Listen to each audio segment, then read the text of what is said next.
Some interesting stories are coming out of the world of cruising, and I want to share them with you and maybe get your comments on some of them if you feel like it. I'm Jeff here on Backroads Tourist. Thanks for watching today. Last week, Nassau set a record, but is it a record that you would want to be a part of? On Tuesday, March 12th, the Nassau cruise port welcomed a record 7 ships for a total of 20,009 passengers.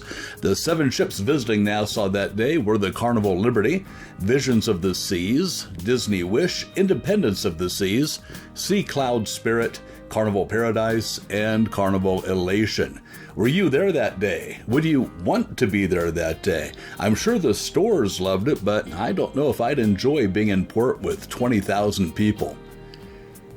The next story takes place in one of my favorite places in the world, Australia. Just over a year ago, there was an incident on Royal Caribbean's Quantum of the Seas that made the headlines, and now things have escalated just a bit.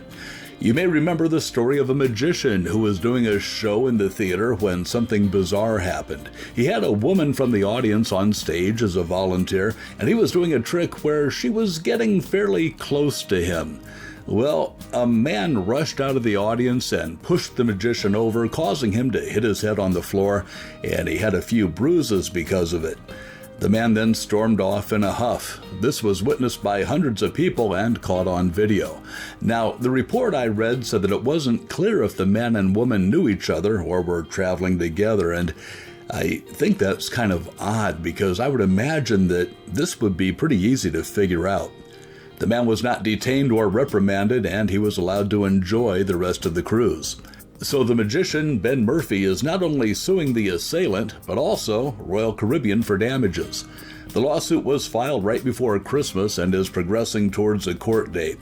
He's seeking damages in excess of $75,000, not including legal costs and interest. The lawsuit includes a demand for a jury trial. Now, his attorney says that the magician suffered bruises and blurry vision as a result of the incident. So what do you think? Of course, the guy who attacked him should be in court, but should Royal Caribbean also be sued?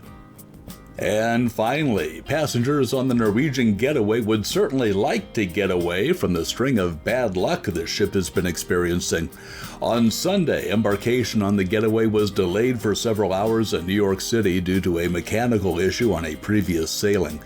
Then Monday, it was announced that the itinerary had been altered due to bad weather.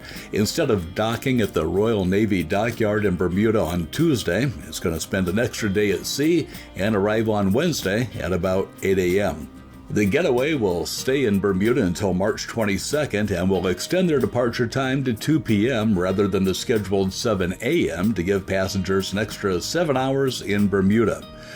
Norwegian is also giving each stateroom $100 of onboard credit for the inconveniences.